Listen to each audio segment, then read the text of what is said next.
Hello everyone, welcome to my channel education facilitator. और मेरा नाम जॉयस है। और आज वर्ब को कंटिन्यू करते हुए आज का टॉपिक को कंप्लीट करेंगे, क्योंकि पिछले दिनों मैं वर्ब से रिलेटेड ही वीडियोस अपलोड कर रही हूँ। आप प्लेलिस्ट में जा कर के इंग्लिश लैंग्वेज से रिलेटेड वीडियोस को देख सकते हैं, जो कि बेसिक कॉन्सेप्ट्स हैं आपके एग्ज़ाम्स में और आपको बहुत हेल्पफुल रहेंगे। So today's topic is verb. मैं प्रीवियस वीडियो को आगे करूँ उससे पहले मैं क्विकली रिकैप दूंगी। It is written here recap. Let's recap. तो रिकैप करते हैं कि हम लोगों ने प्रीवियस वीडियो में क्या क्या सीखा है। प्लेलिस्ट में जाकर के आपको मिल जाएंगे टॉपिक्स, अदरवाइज मैं डिस्क्रिप्शन बॉक्स में डाल दूंगी सबके लिंक्स। डेफिनेशन ऑफ वर्ब हम ऑलरेडी पढ़ चुके कि वर्ब एग्जैक्टली होता क्या है। एक्शन को, स्टेट ऑफ बीइंग को, जो भी हम करते हैं या किसी के होने का पता चलता है, उसको हम कहते हैं। पार्ट्स ऑफ स्पीच की इम्पॉर्टेंट टॉपिक होता है वर्ब, और इसको एग्जांपल्स के साथ हमने एक्सप्लेन किया हुआ है। इसके साथ साथ काइंड्स ऑफ वर्ब्स कितने प्रकार के होते हैं, जिसमें हेल्पिंग वर्ब होती है, और इन हेल्पिंग वर्ब में भी टू टाइप्स ऑफ वर्ब होती है, प्राइमरी वर्ब और models. Another is main verb. Main verb में फाइनिट वर्ब्स होती है, जिसके ट्रांजिटिव और इंट्रांजिटिव प्रीवियस वीडियो जो मैंने अपलोड किया है उसमें मैंने बहुत अच्छे से एक्सप्लेन किया है। और एक ट्रांजिटिव वर्ब में डायरेक्ट ऑब्जेक्ट और इनडायरेक्ट ऑब्जेक्ट होते हैं, जो कि एग्जांपल्स के साथ होते हैं। ये भी ऑलरेडी करा चुके हैं। So what are we going to do today? आज हम क्या सीखेंगे? नॉन फाइनिट वर्ब, जो कि बहुत इम्पॉर्टेंट पार्ट होता है वर्ब का, और इसके कितने पार्ट्स होते हैं और इनका किस तरह से यूज़ होता है वो आज हम सीखेंगे। So let's talk about non finite verb. Non finite के लिए हम क्विकली रिवाइज करते हैं फाइनिट वर्ब। फाइनिट वर्ब क्या होती है? फाइनिट वर्ब वो वर्ब होती हैं जो सब्जेक्ट, टेंस, पर्सन, नंबर के हिसाब से टेंस में चेंज हो सकती हैं। मतलब हम अगर आप देखेंगे, मैं बहुत आसानी से समझाऊं। आपका यहाँ पे कोई भी सब्जेक्ट है, किसी का भी नाउन, किसी का भी नेम है, कोई भी प्रोनाउन है, फर्स्ट पर्सन है, सेकंड पर्सन है, सिंगुलर है या प्लूरल है, इस बेसिस पे जो फाइनिट वर्ब होगी वो चेंज होगी। टेंस के बेसिस पे जो फाइनिट वर्ब होगी वो चेंज होगी। मीन्स ये चेंजेबल है। But what about non finite verb? Non finite verb क्या होती है? नॉन फाइनिट वर्ब वो वर्ब होती है, चाहे कोई भी सब्जेक्ट हो, चाहे कोई भी पर्सन हो, नंबर हो, टेंस हो, डजेंट मैटर, ये चेंज नहीं होती हैं। जो जैसे इन्फिनेटिव ऑफ पार्टिसिपल होते हैं, ये चेंज नहीं होते हैं। तो ये एग्जांपल है इन्फिनेटिव ऑफ पार्टिसिपल। अब ये क्या होते हैं इन्फिनेटिव ऑफ पार्टिसिपल, ये हम आके जानेंगे। फॉर एग्जांपल आप इधर देख सकते हैं, यहाँ पे मैंने 2 एग्जांपल्स दिए हैं। आई वॉन्ट टू सिंग, यहाँ पे आप देख सकते हैं आई वॉन्ट, ये भी एक वर्ब है और सिंग भी एक वर्ब है। शी वॉन्ट्स, ये भी एक वर्ब है, और यहाँ पे इम्प्रूव भी एक वर्ब है। लेकिन क्या आप दोनों में डिफरेंस देख सकते हैं? जो ये वॉन्ट है, जब मैंने यहाँ पे फर्स्ट पर्सन आई का यूज हुआ है, आई वॉन्ट टू सिंग, तो ये जो अंडरलाइन वाला जो वर्ड्स हैं टू सिंग, तो इस बेसिस पे यहाँ पे अगर आप देखेंगे शी वॉन्ट्स, ये चेंज हो गया। लेकिन जो वॉन्ट है वो यहाँ पे वॉन्ट है और यहाँ पे वॉन्ट्स है, मतलब ये चेंज हुआ। मतलब ये फाइनाइट वर्ब्स है जो कि चेंज हो सकते हैं। किस बेसिस पे? सब्जेक्ट बेसिस पे। But to sing, to improve, ये चेंज नहीं हुआ। मतलब एक सेंटेंस में finite non finite both can be there, दोनों हो सकती हैं। आप बस इधर देखिए, ये जो जिसमें अगर हम जो भी वर्ब से पहले अगर हम टू लगा देते हैं तो वो क्या बन जाता है? नॉन फाइनिट वर्ब बन जाता है। और वो किसी भी टेंस के हिसाब से, किसी भी सब्जेक्ट के बेसिस पे, और किसी भी पर्सन के basis, person in the sense जो प्रोनाउन में first person, second person, third person होता है, या सिंगुलर प्लूरल बेसिस पे चेंज नहीं होता। जैसे यहाँ पे टू सिंग, यहाँ पे वर्ब से पहले टू लगा है, इसमें भी वर्ब से पहले टू लगा है, तो ये चेंज नहीं होते हैं, इसलिए इनको हम नॉन फाइनाइट वर्ब भी कहते हैं।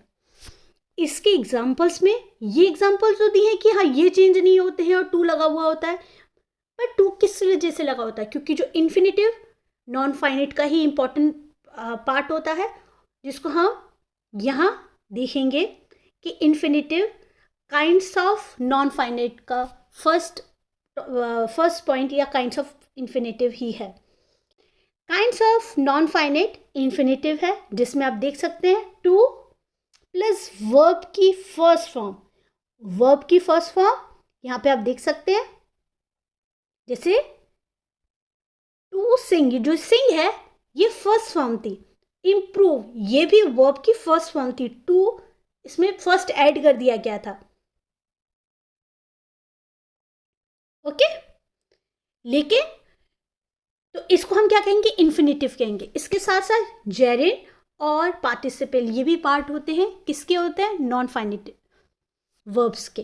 तो जो जेरेंड होते हैं वो वर्ब में आईएनजी लगा करके, और पार्टिसिपल में, ध्यान से सुनिएगा, पार्टिसिपल में वर्ब में आईएनजी भी लगता है, पार्टिसिपल में वर्ब में थर्ड फॉर्म भी लगती है, और हैविंग के साथ साथ वर्ब में थर्ड फॉर्म के साथ भी आता है। तो हम बहुत आसानी से सीखेंगे। ये जिस तरह से मैंने यहाँ पे लिखा है इस तरह से बहुत डिफ़िकल्ट नहीं है। ये तो मैंने फॉर एग्जांपल्स कि आप लोग अगर आपको कहीं लिखना हो तो आप लिख करके इस तरह से समझ सकते हैं। What is the mean of infinitive? Infinitive क्या होते हैं? जो इन्फिनेटिव वर्ब होते हैं ये is base form of verb, ये बेस होते हैं जिसमें हम टू को और वर्ब की फर्स्ट फॉर्म को ऐड करते हैं। इन्फिनेटिव में टू को और वर्ब की फर्स्ट फॉर्म को ऐड करते हैं, और ये मोस्ट ऑफ द टाइम आप इनको देखेंगे कि इनसे सब्जेक्ट पे या जो मेन वर्ब होती है इन पे कोई भी इससे प्रभाव नहीं पड़ता है। देखिए मेन वर्ब यहाँ पे ही कॉल्ड टू थैंक मी, तो ये क्या हो गया? ही क्या हो गया? सब्जेक्ट हो गया, और हम कह सकते प्रोनाउन हो गया। कॉल्ड ये मेन वर्ब हो गई। टू थैंक ये क्या हो गया? ये हो गया हमारा टू थैंक, इन्फिनेटिव हो गया। अब यहाँ पे देखिए दे एग्रीड, ये अगेन सब्जेक्ट हो गया, एग्रीड मेन वर्ब हो गई। टू कंसीडर ये क्या हो गया? ये इन्फिनेटिव हो गया, क्योंकि टू और उसके साथ वर्ब की फर्स्ट फॉर्म जब आती है सेंटेंस में तो उनको हम इन्फिनेटिव कहते हैं। जिस यहाँ पे भी आप देखिए, दोनों में देखिए टू के साथ फर्स्ट फॉर्म लगी है, इन पे कोई फर्क नहीं पड़ता है।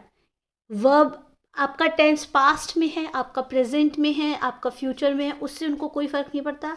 आपका सब्जेक्ट ही हो या शी हो या कोई प्रॉपर नाउन हो या कॉमन नाउन, उससे कोई फर्क नहीं पड़ता है। किनको फर्क नहीं पड़ता है? इन्फिनेटिव को।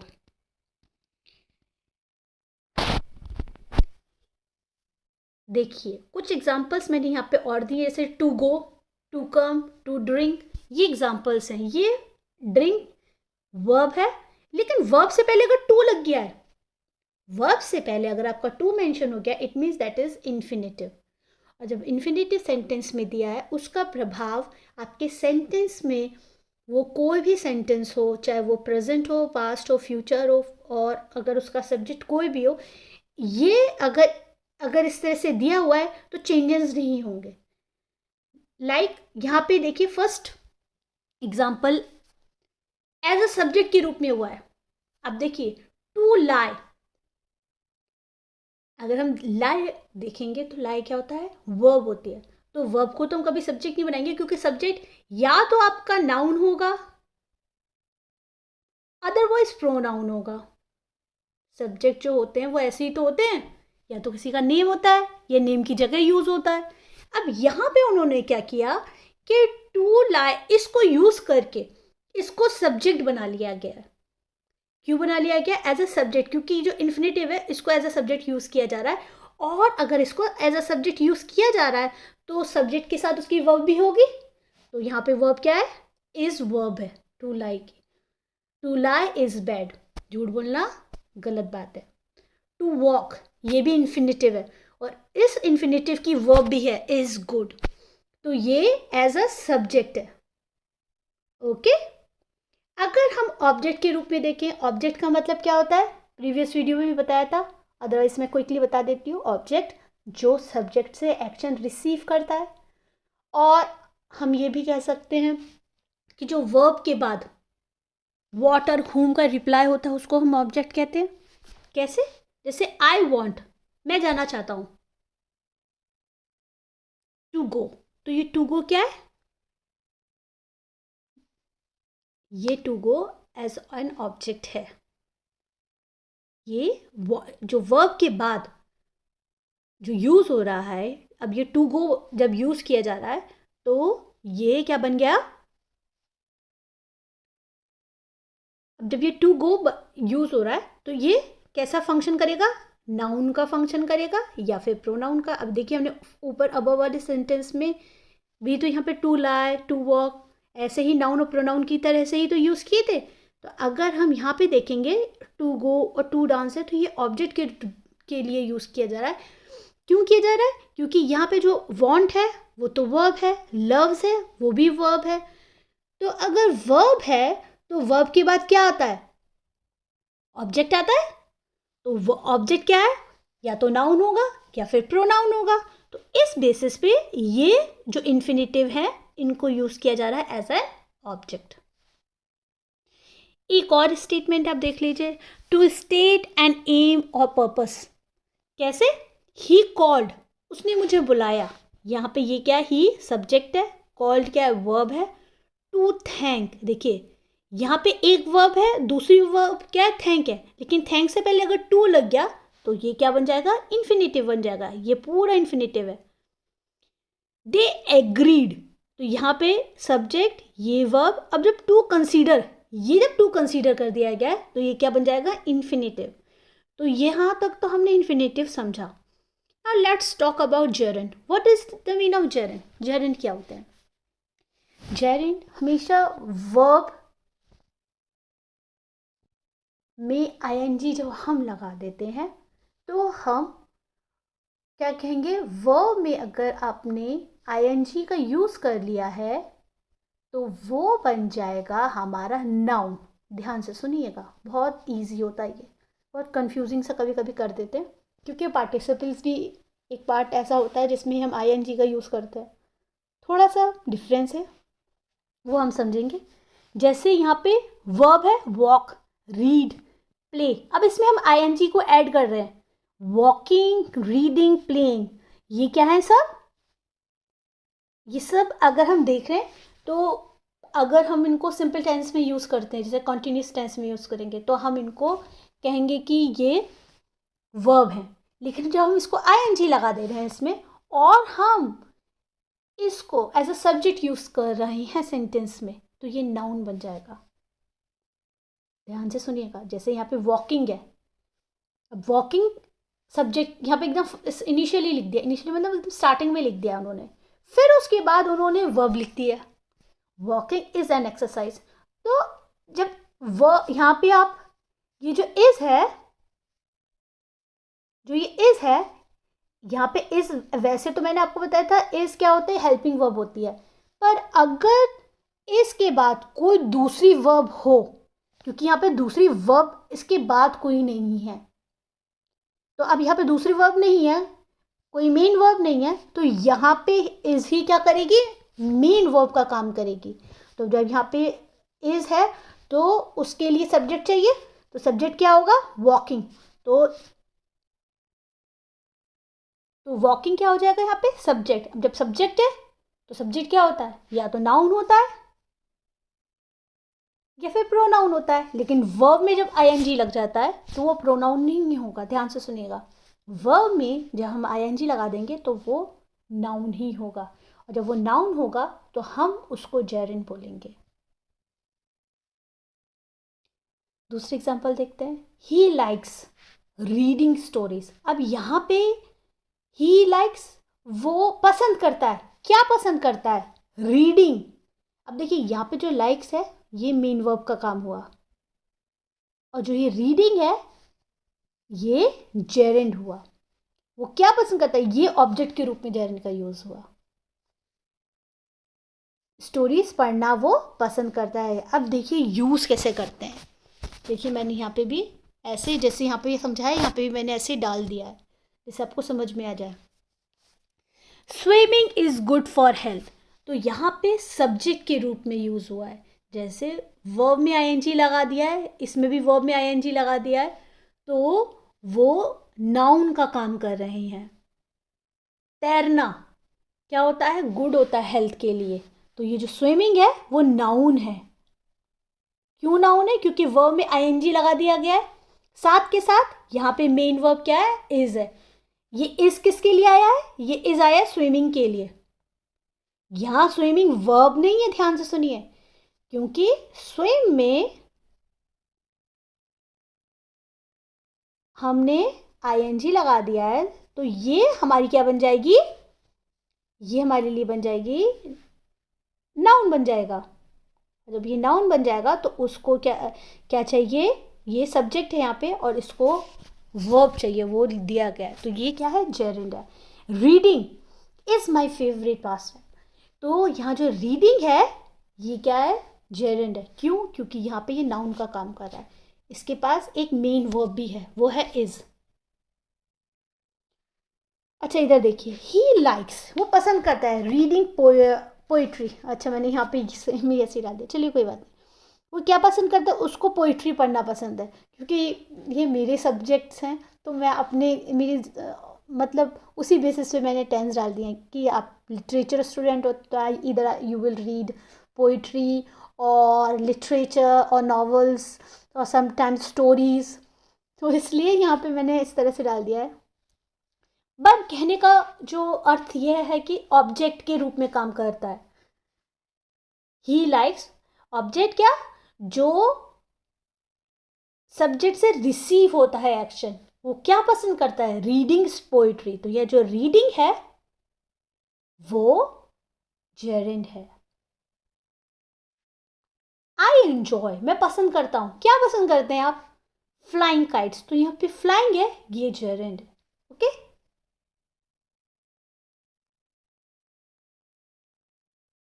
इसके साथ साथ अब हम देखेंगे यूज ऑफ जेरेंड प्रीपोजिशन की तरह।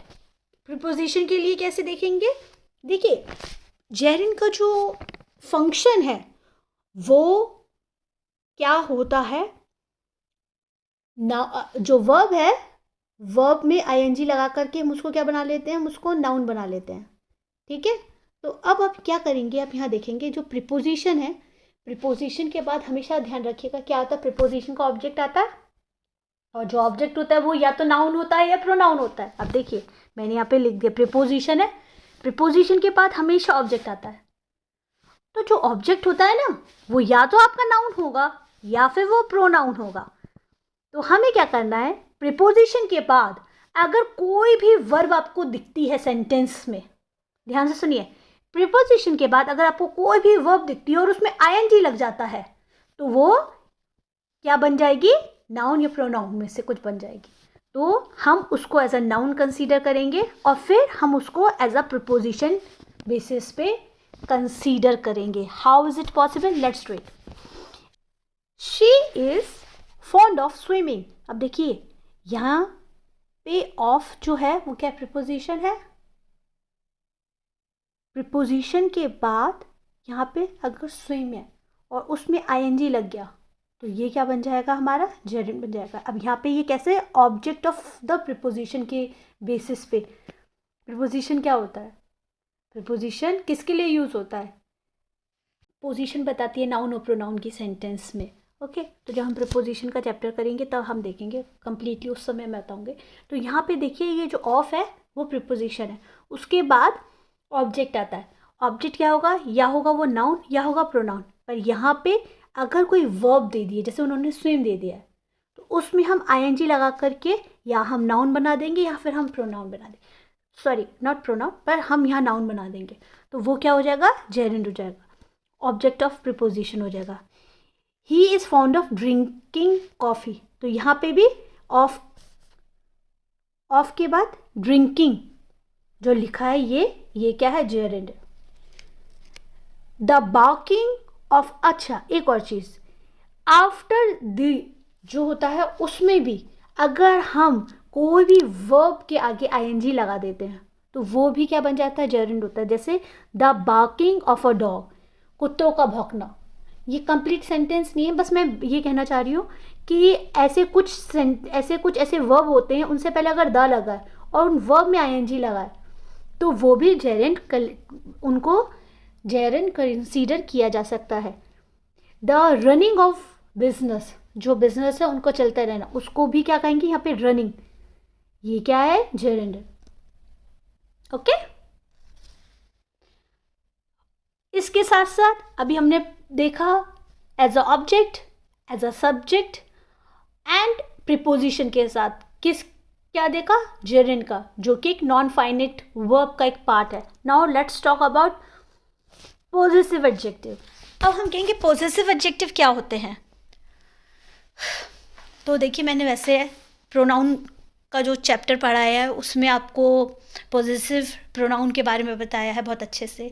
उसके साथ साथ जब मैंने एडजेक्टिव पढ़ाया तो मैंने उसमें प्रोनाउन और प्रोनाउन में पॉजेसिव प्रोनाउन और पॉजेसिव एडजेक्टिव के बारे में बिल्कुल कंप्लीटली बताया हुआ है। यहाँ पे मैंने वो एग्जांपल्स दे दी हैं जिससे हम इजीली उनको कंटिन्यू कर सकें। जिनको नहीं पता है वो प्लेलिस्ट में जा कर के इन सब चीज़ों को और अच्छे से डिटेल में देख सकते हैं, और जिनको ऑलरेडी पता है उनके लिए तो बहुत ईजी हो जाएगा। So what is the meaning of possessive adjective. जैसे आई का पॉजेसिव एडजेक्टिव माई होता है, वी का आर होता है, यू का योर होता है, ही का हिज होता है, शी का हर होता है, इट का इट्स होता है, दे का देयर होता है। ओके, तो ये होते हैं पॉजेसिव एडजेक्टिव। अब मैंने इनको क्यों बताया है, क्योंकि पॉजेसिव एडजेक्टिव में भी जेरेंड का यूज़ होता है। जब वर्ब में आईएनजी लग जाता है तो हम ये कंसीडर करेंगे कि वो जेरेंड है। अगर पॉजेसिव एडजेक्टिव दिया है, कहने का मतलब क्या है, ध्यान से सुनिएगा। अगर कोई भी पॉजेसिव एडजेक्टिव वर्ड दिया हुआ है उसके बाद क्या आता है, पॉजेसिव एडजेक्टिव के बाद नाउन आता है या फिर प्रोनाउन आता है। तो नाउन प्रोनाउन को किस तरह से हम बनाएंगे, अगर वर्ब में हमने आईएनजी लगा दिया तो वो या तो नाउन बन जाएगा या फिर प्रोनाउन बन जाएगा, मतलब वो जेरेंड कंसीडर होगा। ओके, फॉर एग्जाम्पल देखिए, you should not mind coming late. अब यहाँ पे ये सब्जेक्ट है, ये वर्ब है, शुड नॉट माइंड ये हेल्पिंग वर्ब, ये मॉडल हो जाएगा। शुड मॉडल होता है ना, मैंने मॉडल्स कराए हैं जो फर्स्ट वाला जो वीडियो हेल्पिंग वर्ब वाला, उसमें ये माइंड मेन वर्ब हो जाएगी। अब यहाँ तक तो ठीक है, लेकिन यहाँ पे जो माइंड लिखा है और फिर यहाँ पे एक और कमिंग, आप कहेंगे मैम कमिंग भी तो मैम वर्ब होती है, लेकिन यहाँ पे तो वर्ब में आईएनजी लगा हुआ है। अब अगर ये वर्ब में आईएनजी लगा हुआ है तो इसका अर्थ क्या होता है, इससे पहले हमें पॉजेसिव एडजेक्टिव लगा होना चाहिए, पर यहाँ पे तो माइंड लगा हुआ है। माइंड तो पॉजेसिव एडजेक्टिव नहीं होता है, क्योंकि आई का पॉजेसिव एडजेक्टिव क्या होता है, माई। तो ये वाला माई लगेगा, माइंड नहीं लगेगा। तो ये फर्स्ट वाला रॉन्ग है, सेकंड वाला करेक्ट है, क्योंकि माइंड की जगह हम किसका यूज़ करेंगे, माई का। क्योंकि you should not mind my coming late, ये जो कमिंग है वो क्या है, जेरेंड है, और उससे पहले हमने किसका यूज़ किया है, एडजेक्टिव का यूज़ किया है, वो क्या है, माई। माइंड नहीं लगेगा। Okay, first is wrong, second one is correct. My sister did not object to me using the car. तो यहाँ पे देखिए, माई सिस्टर सब्जेक्ट है, डिड, ये क्या हो जाएगा, वर्ब, ये ऑब्जेक्ट भी हो जाएगी, ये मेन वर्ब हो जाएगी। To me using the car. अब देखिए, ये जो मी है और ये यूजिंग है, ये यहाँ पे ये हमारा क्या हो जाएगा, जेरेंड। अब आप कहेंगे जेरेंड लगा तो उससे पहले क्या यूज़ होगा, उससे पहले हमारा एडजेक्टिव यूज़ होगा, पॉजेसिव एडजेक्टिव।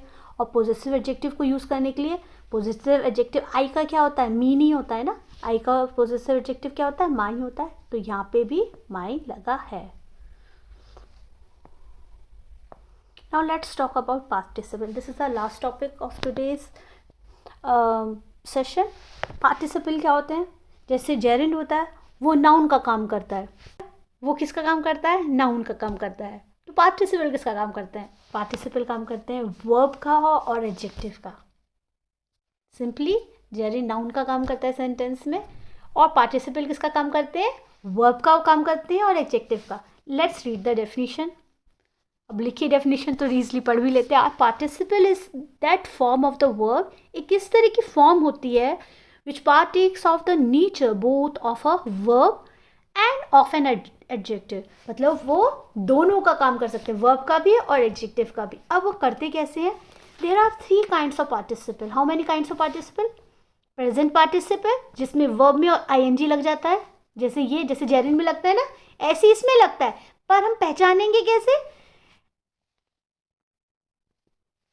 अगर वर्ब में आईएनजी लगता है और वो नाउन का काम कर रहा है तो वो जेरिंड है, और अगर वो नाउन की जगह वर्ब का या एडजेक्टिव का काम कर रहा है तो वो क्या हो जाएगा? पार्टिसिपल होगा। हम एग्जांपल के थ्रू समझेंगे।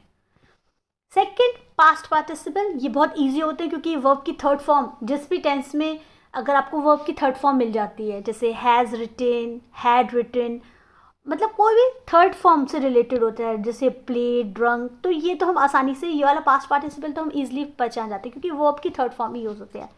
परफेक्ट पार्टिसिपल, इसमें क्या होता है? हैविंग के साथ थर्ड फॉर्म लगी हुई होती है, या वर्ब में आईएनजी के साथ वर्ब की थर्ड फॉर्म लगी, तो हम इजीली पहचान सकते हैं परफेक्ट पार्टिसिपल को।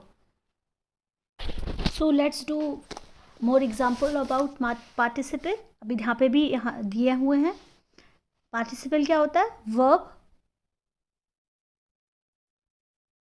वर्ब और एडजेक्टिव के लिए यूज किए जाते हैं। और इधर देखिए, अ कैमल इज रनिंग। अब देखिए ये जो ए है वो किस, कैमल क्या है? नाउन है, इसके लिए आर्टिकल का यूज हुआ है, और यहाँ पे वर्ब का यूज हुआ है, हेल्पिंग वर्ब, और ये जो है मेन वर्ब है रन, और उसमें आईएनजी लगा है, तो ये क्या हो जाएगा? वर्ब के लिए हुआ है, तो ये क्या है? पार्टिसिपल है। यहाँ पे कैसे यूज हुआ है? ये वर्ब के लिए हुआ है तो ये पार्टिसिपल है। अगर नाउन के लिए होता है तो वो जेरिन में कंसीडर होता। ओके। ही सॉ, उसने देखा। क्या देखा? A running lion. अब देखिए जो अ है वो किसके लिए यूज हुआ है? लाइन के लिए यूज हुआ है। तो ये रनिंग फिर क्या हुआ? मैम रनिंग मतलब रन मतलब तो वर्ब होगा? नहीं, क्योंकि यहाँ पे रनिंग एडजेक्टिव है। क्यों एडजेक्टिव है? क्योंकि जो एडजेक्टिव होता है वो हमेशा नाउन को क्या करता है? डिस्क्राइब करता है। तो यहाँ पे ये पार्टिसिपल है क्योंकि यहाँ पे जो ये रनिंग वर्ड आया है वो लाइन के लिए आया है जो कि एक एडजेक्टिव है। इसी कारणवश हम बोल सकते हैं कि जो पार्टिसिपल होते हैं वो वर्ब और एडजेक्टिव दोनों फॉर्म में यूज होते हैं। Let's do more example. Present participle क्या होता है? प्रेजेंट पार्टिसिपल में वर्ब और आईएनजी लगी होती है। देखिए लगी जेरिन में भी होती है वर्ब में आईएनजी, लेकिन वर्ब में आईएनजी और जब वो नाउन का यूज हो रहा होता है सेंटेंस में तो वो जेरिन है। बट पार्टिसिपल में क्या होता है? पार्टिसिपल में नाउन का यूज नहीं हो रहा होता है। पार्टिसिपल में हम वर्ब का या एडजेक्टिव का यूज कर रहे होते हैं। अब हमें पहचानना है, ये हमारा ध्यान, हमें समझना पड़ेगा कि ये नाउन है जो आईएनजी लगा हुआ जो वर्ब है, या ये वर्ब है और या ये एडजेक्टिव है। क्योंकि अगर वर्ब और एडजेक्टिव होगा तो पार्टिसिपल है। अगर वर्ब एडजेक्टिव ना होकर के अगर वो नाउन होगा तो वो जेरिंड है। Hearing the noise. अब देखिए हियरिंग द नॉइस, अब देखिए जो द आया है वो किसके लिए आया है? नॉइस के लिए आया। ये नॉइस के लिए आया है, मतलब ये क्या हो गया? नाउन। नाउन से पहले हियरिंग का यूज हुआ है, तो ये क्या हुआ? ये हुआ हमारा वर्ब। और अगर जब वर्ब का यूज हुआ है इट मीन्स ये क्या हो जाएगा हमारे लिए? पार्टिसिपल हो जाएगा। समझ में आ रहा है आपको? The boy woke up. अब देखिए यहाँ पे हियरिंग, जैसे ही उसने आवाज़ सुनी, इनकम्प्लीट सेंटेंस है यहाँ पे, आधा है। जैसे उसने आवाज़ सुनी वो तुरंत उठ गया। दो एक्शंस है, एक इनकम्प्लीट है और जो दूसरा है उसको कंप्लीट कर रहा है, तभी यहाँ पे लिखा हुआ है कि ये ऑनगोइंग प्रोसेस में आता है पार्टिसिपल, प्रेजेंट पार्टिसिपल, या इनकम्प्लीट होता है, या उसमें टाइम डिफरेंस आता है, या वो इम्परफेक्ट होता है। जैसे यहाँ पे हियरिंग द नॉइस इनकम्प्लीट है ना, तभी तो ये द बॉय वोक अप, वो जाग गया, बच्चा लड़का जो था वो जाग गया। It means that is called participle. Looking at the police, अब लुकिंग एट द, अब यहां पे भी आ गया है, प्रीपोजिशन के बाद क्या आता है, नाउन प्रोनाउन आता है। अब ये द पुलिस आ गया तो क्या हो गया, वो फिर से वही बन जाएगा, नाउन प्रोनाउन नाउन होगा क्योंकि यहाँ पे द लगा है। इस वजह से ये इससे पहले जो लगा है ये पार्टिसिपल है, क्योंकि लुकिंग है वो नाउन की जगह नहीं ले रहे हैं, पुलिस ऑलरेडी अपने आप में नाउन है। What about the past participle? Past participle बहुत आराम से सीख सकते हैं, कोई भी मेन वर्ब में अगर थर्ड फॉर्म लगी है, जैसे वर्ब सिंपल वर्ब की फर्स्ट फॉर्म होती है, अब उसको हम थर्ड फॉर्म में कन्वर्ट कर देते हैं, जैसे वर्ब लिख दिया है, स्लीप को अगर हम स्लेप्ट कर देते हैं तो वो क्या हो जाएगा, हमारा पास्ट पार्टिसिपल हो जाएगा। आप इजीली समझ सकते हैं, a retired clerk, a broken chair, जब इनको टेंस में यूज़ करते हो तो हम आसानी से पहचान सकते हैं कि ये पास्ट पार्टिसिपल है। डिसीव्ड बाय हिज फ्रेंड, अब देखिए यहाँ पे ये डिसीव्ड और ये लिखा हुआ है ऑलरेडी, और लॉस्ट, तो ये पास्ट पार्टिसिपल में कंसीडर होगा। Now what about the perfect participle? Perfect participle क्या होता है, हैविंग के बाद थर्ड फॉर्म जो लगी हुई होती है, हैविंग के बाद जो भी थर्ड फॉर्म लगी होती है उनको हम क्या बोलते हैं, उनको हम बोलते हैं, जब दो एक्शन के होने के टाइम में जो फर्स्ट एक्शन जो होता है उसमें कम टाइम लगता है, मतलब आप देखेंगे कोई भी एक्शन हो रहा है उसमें जो फर्स्ट वाला जो एक्शन हो रहा है उससे कम टाइम लगता है दूसरे से। अच्छा, what about the perfect participle? दो एक्शंस हैं, ठीक है, एक एक्शन जो फर्स्ट एक्शन है उसमें और जो दूसरे एक्शन में क्या हो, टाइम डिफरेंस हो। ध्यान रख सुनिएगा, अगर टाइम डिफरेंस होता है तो क्या कहेंगे, उसको हम परफेक्ट पार्टिसिपल कहेंगे। लाइक हैविंग फेल थ्राइस, 3 बार फेल होकर, मतलब 3 बार वो फेल हुआ, हैविंग भी लिखा है और फेल भी लिखा है, हैविंग वर्ब की थर्ड फॉर्म लगी है, इजिली पहचान सकते हैं आप। He didn't dare to take the exam, फिर भी वो क्या हुआ, वो डरा नहीं दोबारा से एग्जाम देने के लिए, उसने फिर भी दोबारा से एग्जाम दिया। ही डिडंट डेयर, वो डरा नहीं, टू टेक द एग्जामिनेशन। पहले जो एक्शन है उसमें और दूसरे वाले एक्शन में क्या है, टाइम डिफरेंस है, मतलब वो पहले उसके मनी फिनिश हुआ, दूसरे एक्शन में आप देखेंगे he went to his mother for help, पहले उसका सारे मनी खत्म हुए उसके बाद वो गया, मतलब यहाँ पे टाइम डिफरेंस दिख रहा है। अगर टाइम डिफरेंस दिख रहा है इट मीन्स परफेक्ट पार्टिसिपल है, अगर टाइम डिफरेंस नहीं दिखता है, इनकम्प्लीट होता है, जैसे प्रेजेंट पार्टिसिपल में मैंने आपको बताया ना, इनकम्प्लीट था, इम्परफेक्ट था एंड इनकम्प्लीट और ऑनगोइंग था, तो वो प्रेजेंट पार्टिसिपल था।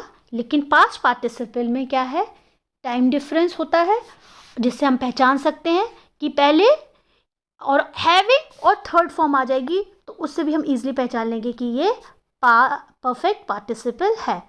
सो आज का थोड़ा लंबा वीडियो हो गया, क्योंकि ये सबसे इम्पॉर्टेंट पार्ट होता है वर्ब का। वर्ब अपने आप में, आप वर्ब को अगर जो भी प्रीवियस वीडियोस के साथ उसको देखेंगे, बेसिक मैंने कॉन्सेप्ट डाले हैं बहुत सिंपली, जिससे अगर आप रेगुलरली देखते हैं और आप एग्ज़ाम को, कोई भी एग्ज़ाम अगर ग्रामर से रिलेटेड आप प्रिपेयर कर रहे हैं, तो ये जो वीडियोस हैं बहुत हेल्पफुल रहेंगे। क्विकली रिवाइज करते हैं कि आज हमने क्या क्या सीखा और प्रीवियस वीडियोस में जो वर्ब की हैं उनमें हमने क्या क्या सीखा। डेफिनीशन और वर्ब के एग्जांपल्स को काइंड्स देखे, जिसमें फाइनेट और नॉन फाइनेट वर्ब्स, और इनके जो अंदर जो इनके टाइप्स होते हैं उनको भी सीखा। नॉन फाइनेट में आज हमने फाइनेट, जेरेड और पार्टिसिपल को सीखा, और पार्टिसिपल में हमने ये तीनों पार्टिसिपल की फॉर्म सीखी। तो आज की वीडियो में इतना ही। होपफुली आपको वीडियो समझ में आएगा।